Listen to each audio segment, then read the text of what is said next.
Okay, now we're going into the end of the book where we have Speaking with S.E. Hinton. So let's get into it. I haven't read it over yet, but we'll see what it says. You were a 16-year-old high school student in Oklahoma when you wrote The Outsiders. Where did you get the idea for the story? Answer. I was actually 15 when I first began it. It was the year I was 16 and a junior in high school that I did the majority of the work. That was the year I made a D in creative writing. One day, a friend of mine was walking home from school, and these nice kids jumped out of a car and beat him up because they didn't like his being a greaser. This made me mad, and I just went home and started pounding out a story about the boy who was beaten up while he was walking home from the movies, which was the beginning of The Outsiders. It was just something to let off steam. I didn't have any grand design. I just sat down and started writing it. I look back and I think it was totally written in my subconscious or something. So, was there a real life pony boy? A real Johnny? Pony's Boys Gang was inspired by a true life gang, the members of which were very dear to me. Later, all the gang members I hung out with were sure they were in the book, but they aren't. I guess it's because these characters are really kind of universal without losing their individuality. Oh, right? I think they said there's only 6 different types of people out there. Yeah. Anyway, next question. How did you turn that inspiration for a story into such memorable characters? Answer. When I write, an interesting transformation takes place. I go from thinking about my narrator to being him. A lot of Ponyboy's thoughts are my thoughts. He's probably the closest I've come to putting myself into a character. He has a lot of freedom. True blue friends, people he loves and who love him. The things that are important to him are the things that are important to me. I think Ponyboy and Soda and Dairy come out better than the rest of them because they have their love for one another. Question. What were you like as a teenager? Were you a greaser or soch? I was a tomboy. I played football. My close friends were guys. Fortunately, I was born without the need to belong gene. Me too.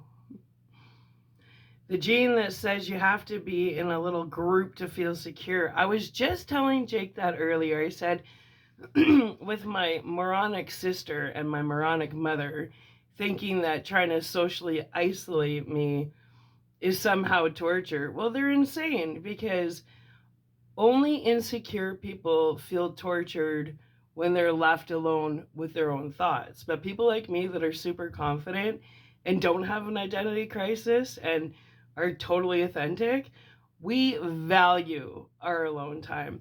See, the other thing is, my mom and sister are con artists, so they never work their ass off. I used to work 16-hour shifts. And when I was prepping, I used to sit there and say, if I could only have time to myself, like just to read and be left the F alone, I would be the happiest person on earth. So, being isolated and away from people is like a gift from God. Why? Because I'm confident. I'm not insecure. In fact, when people are around me, all they do is suck me dry of my energy like a battery, and I feel drained. And I really, that's why I don't hang out with people because they just, one, I find them boring. I've yet to meet people I can have intellectual conversations with because all they do is shit talk people, gossip. I've been around drunks all my life, drug addicts, gossipers, insecure people that have no identity of their own, so they just steal other people's like little bits and pieces from people they idolize and try and like wear them like a skin. So isolation, people that need to feel like they have to be part of a group or something, it's like the top sign of I am like the top number one sign of a super insecure people. Because when you're confident, I'm single, man. I don't hang out with no one, and I am totally at peace and content. Why? Because I enjoy my own company more than anybody yet I've met. Truth be known. So I totally understand that. Where he goes, fortunately, I was born without the need to belong gene. No shit. Belong to what? A loser crew? I don't think so. No. I'm like a lone wolf. Yeah. I don't need to belong to any stupid loser crew to feel like I'm somebody. I am somebody. And in fact, when I'm part of a loser crew, I feel less of myself. Yeah, I don't have the beehive. I don't have the hive mind mentality. No. Mm-mm. No. Majority of people bore me, and I just find like they interrupt my solitude time. So I get that. Um, and it says the gene that says you have to be in a little group to feel secure. Oh my god. Yeah, no. Me and my thoughts and my kid and my pets, that's more than enough for me, let me tell you. And in fact, sometimes even my pets, they'll be like, oh, what do you want now? Like, I love being alone. I so love being alone. So I enjoy isolation. I enjoy hermit mode. I really do. Yeah. Because I'm an artist. I paint, I do my art, I write, I do my makeup. I do every form of art. So that's not something you do with other people. Everything I'm interested in is things that are solitude. Even cooking. Get out of my kitchen. Like, get out of my kitchen. Get out of my bathroom. Get out of my art room. Leave me alone. So I totally understand that. Isolation for me is paradise. Yeah, I love being alone. If I didn't love being alone, I wouldn't be single and happily single. Like, I'm happily single. Absolutely. Okay. He says, I never wanted to be classified as anything, nor did I ever join anything for fear of losing my individuality, right? I find that the more you feel the need to be around people, the less of your authentic self you actually are. Because people just mirror each other, especially when you're in these little stupid little cliques, like, yeah, whatever, when you're in junior high. But even by high school, I was outgrowing the cliques. I'm like, you guys are idiots. You know, and then this boyfriend shit. I don't like the idea of having to text somebody every morning and be like, good morning. Like, sometimes I just want to be left alone. And especially nowadays, like with all the cell phone and bullshit. If somebody's like, well, I text you, why didn't you text me back? You know why I didn't text you back? Because I own my phone and my phone doesn't own you, and I don't have to do anything I don't want to do. That's why the idea of being in a relationship, to me, that's just another job. Like another thing that I have to tend to. And, you know, even just tending to a garden sometimes, like, oh, you know. Yeah. Anyway, I never wanted to be classified as anything, nor do I ever join anything for fear of losing my individuality. Absolutely. I lose my individuality when I'm part of a little clique, little group of idiots. No, thank you. I get bored. I really do. Usually, like, that's why I just stopped going out and stuff, because I would find I'd be out and about with friends, or, you know, and all I do is daydream about being in my pajamas and going to bed and reading a book. So that's what I'm like, kind of pieced out that whole Matrix bullshit. I don't need that shit. I have a long life ahead of me. So, um, it's really important to be able to enjoy your solitude and your alone time when you know you're going to be living till you're in your 90s, which I know that for a fact. No matter whatever little hits for hires you guys put on me, it's not working.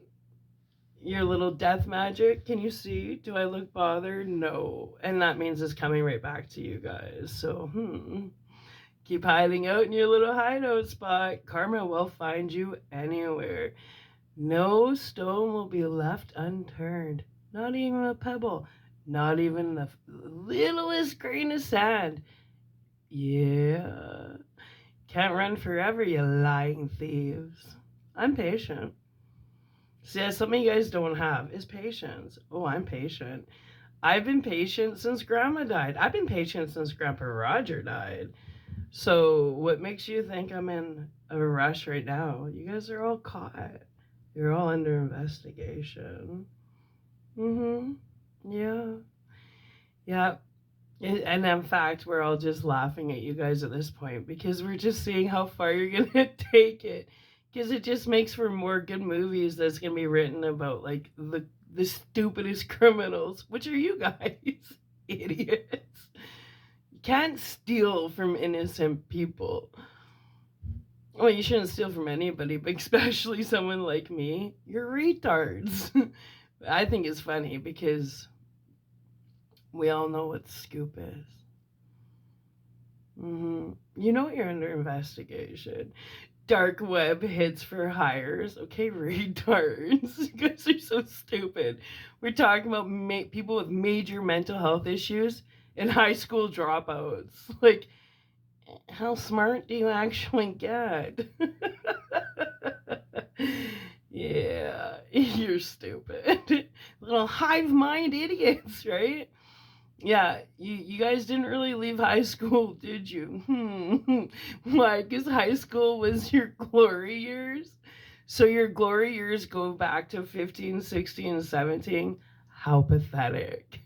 Unless you're my mom and dropped out in grade 10, so then you never had a high school, so now you're just... I remember growing up, and she would always want to hang out with her friends. It's like... Okay, either you're borderline pedophile or like you really don't realize that you're begging to have approval of like teenagers, you loser. Yeah. Yeah, I see that your years and decades of being obsessed with Oprah and Jeopardy served you good, hey? You're so stupid.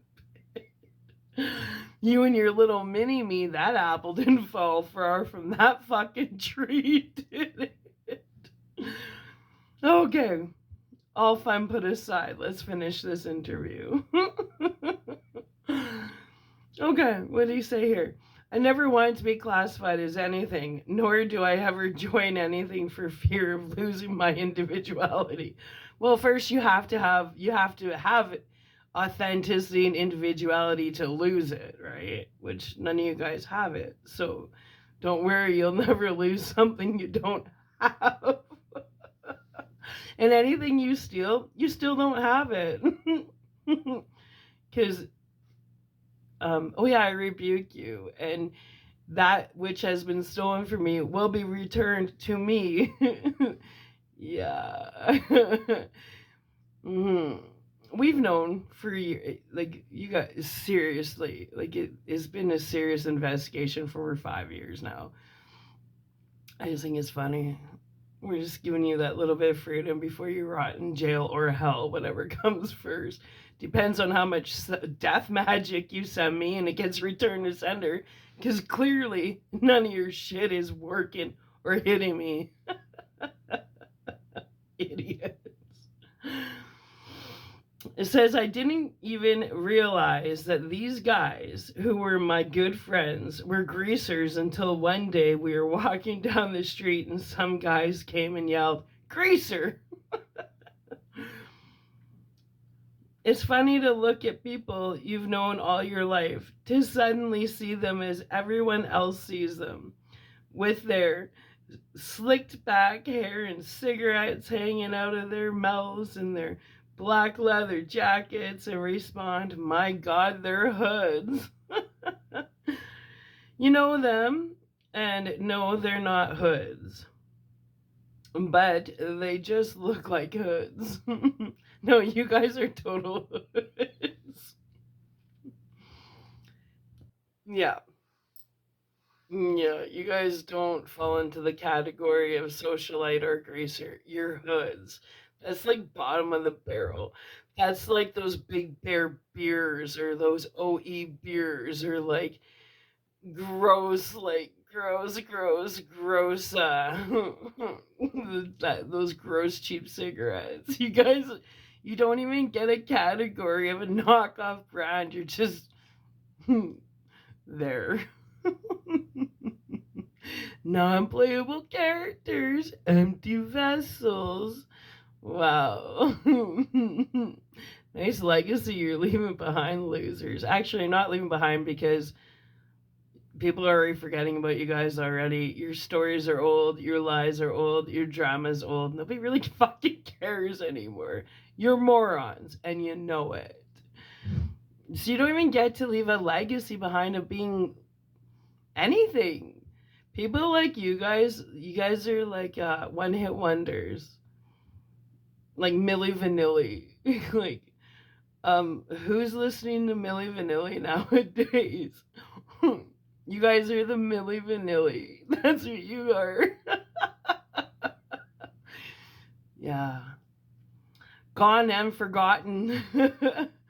Yeah, there's people that just come and go, and people forget their names, or they're like, what was their name again? That's all you guys. That's what your legacy is. What was those idiots, those fucking liars, those thieves? What were their names again? And people be like, I don't know. Who cares? Let's go golfing or something. Why are we talking about those morons? That's your guys' legacy. Good one, idiots. Okay. So, I didn't even realize that these guys, who were my good friends, were greasers until one day we were walking down the street and some guys came and yelled, Greaser! It's funny to look at people you've known all your life to suddenly see them as everyone else sees them, with their slicked back hair and cigarettes hanging out of their mouths and their black leather jackets, and respond, my God, they're hoods. You know them, and no, they're not hoods, but they just look like hoods. No, you guys are hoods. I had friends on the rich side of town too, and saw that they had their share of problems also. Question: how did you pursue getting The Outsiders published? When I wrote it, I hadn't thought of getting it published. But at school one day, I mentioned to a friend that I wrote, and her mother happened to write children's books. I gave her a copy of The Outsiders, and this woman showed it to a friend who had a New Year's agent. Or New York agent. New Year's agent. The agent liked it and sold it to the second publisher who read it. She has been my agent ever since. I received the contract from the publisher on graduation day. Question: what made you want to become a writer? The major influence on my writing has been my reading. When I was young, I read everything, including cereal boxes and coffee labels. Yeah, I have always read everything. Reading taught me sentence structure, paragraphing, and how to build a chapter. Strangely enough, it never taught me spelling. I have always loved to write, almost as much as I love to read. I began goofing around with a typewriter when I was about 12. I've always written about things that interest me, so my first years of writing, grades 3 through 10, I wrote about cowboys and horses. I wanted to be a cowboy and have a horse. Writing is easy for me because I never begin to write unless I have something to say. I'm a character writer. Some writers are plot writers. I have to begin with people. I always know my characters, exactly what they look like, their birthdays, what they like for breakfast. It doesn't matter if these things appear in the book. I still have to know. I get ideas for characters from real people, but overall, they are fictional. My characters exist only in my head. Hey, that's my sister, my mother. The characters exist only in my head cases. Psychotic freaks. Question.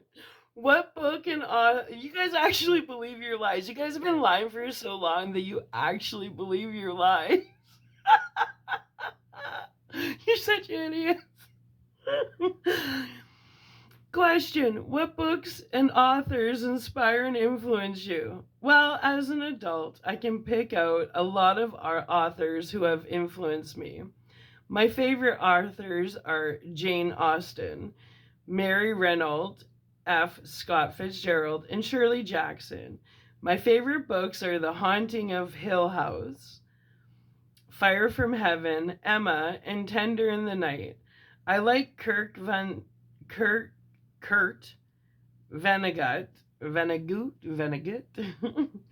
Jr.'s novels, but not his short stories, and the other way around for J.D. Salinger. But people want to know your childhood influences. And I'll have to say, just books in general. I love to read, and as soon as I learned how, I was reading everything I could get my hands on. I was a horse nut. The Peanuts, the Pony, and the first book I ever checked out of the library. I still remember that book. The act of reading was so pleasurable for me. For an introverted kid, it's a means of communication because you interact with the author even if you aren't sitting there conversing with her. Question. Why do you use your initials instead of your full name? Answer. My publisher was afraid that the reviewers would assume a girl couldn't write a book like The Outsiders. Later, when my books became popular, I found I liked the privacy of having a public name and a private one, so it has worked out fine. Question. When it was first published, the realism of The Outsiders shocked a lot of reviewers, but readers embraced the book. Did that surprise you? No, or answer. No. I was pleased that people were shocked when The Outsiders came out. One of my reasons for writing it was that I wanted something realistic to be written about teenagers. Yeah, one of my reasons for writing my book was to pass it down to my son until my mother and my sister stole it and pretend they wrote it. That wasn't the reason why I wrote it, just so you guys know. But I do have all 4 copies, so once again, busted, stealing my shit. You guys are so busted. Enjoy your freedom now. You guys are such idiots.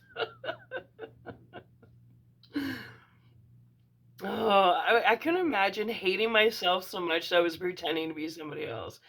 That's actually really sad. I want to say pathetic, but I think it's heartbreaking.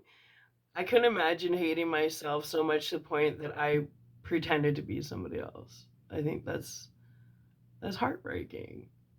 I mean, you gotta have some good qualities in there somewhere, right? No, I don't think so. Yeah, some people are just in the way, like non-playable characters, apparently. Like no substance, no nothing. Yep, just here to get in the way of other people and actually not in the way. You guys were like born to be learning lessons for other people on everything not to do in life. Okay. Where were we?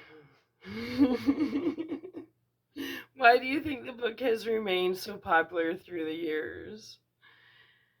Every teenager feels that adults have no idea what's going on. That's exactly the way I felt when I wrote The Outsiders. Even today, the concept of the in group, what? That's important when you're what, 13, 14, 15? Well, some people hit their 50s, 40s, 50s, 60s, and 70s, and it's still top priority to be in an in group, whatever that is, what the in senior citizen socialite group. You're cool. Too cool for school. That's why half your high school dropouts, right? Or cheated your whole way through school. Or your parents paid off people to pass you. Fucking losers. I can't imagine what it would be to be fake. Knowing that you got by on being fake. Having to buy your way through life. You guys are so stupid. Pathetic. I'm not sure if the dictionary has a word for you guys, but I'm sure over time we'll figure out a few. Anyway. Even today, the concept of the in-group and the out-group remains the same. The kids say, okay, this is like the preppies and the punks, or whatever they call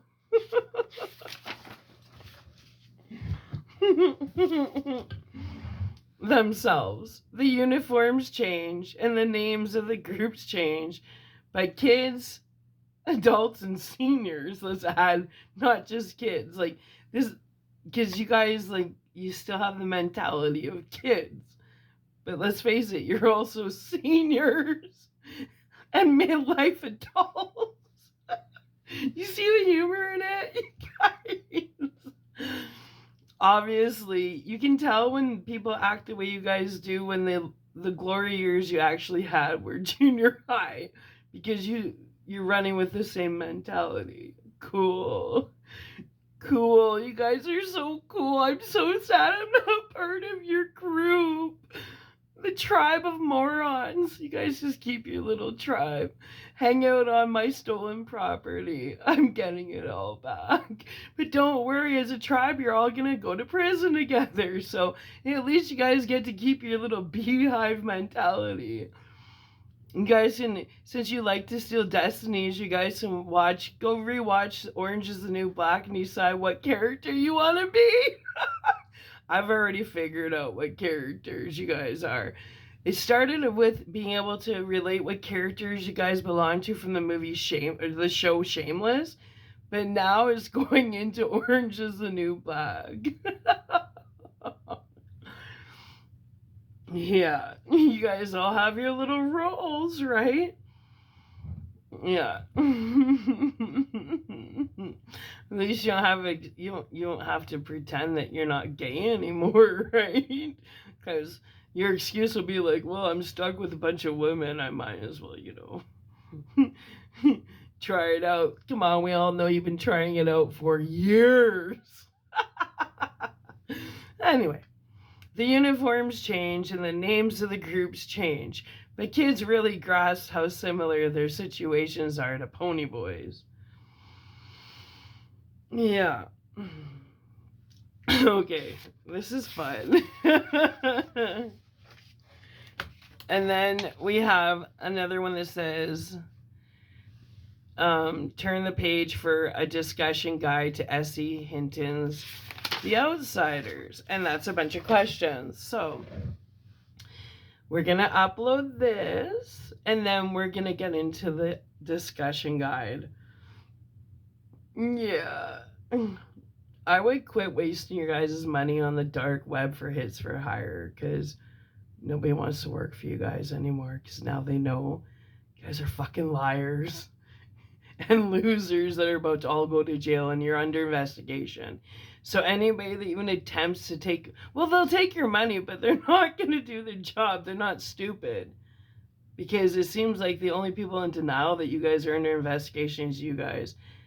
Everybody that knows anything knows that you guys are liars, thieves, and you're under investigation. So you can pay all the people you want for murders for hires. They'll take your money, but they're not going to do the job. They're just turning it in and becoming informants. Yeah. Because they want to be the hero of their own story. Yeah. And they also know once you guys go down and everything gets returned back to me, that I'm going to be rewarding them for making the right choices. So when people stick with me, it's a win-win situation.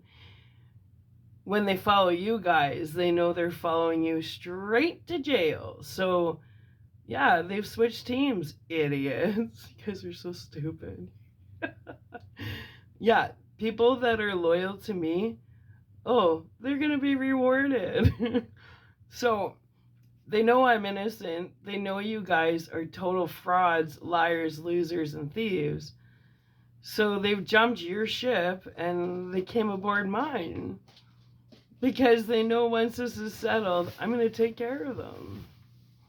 They're getting their reward for being good people, for using discernment, for doing what's right, for redeeming themselves. You know, that's a funny thing. You liars, losers, thieves, total morons, have given a bunch of criminals opportunities to redeem themselves. And I'm so proud of them. But yeah, why wouldn't they take your money? They're taking your money so they can hand it in to the officials to show that you tried to bribe them to try and off me. Dumb fuckers. Idiots. You're so stupid.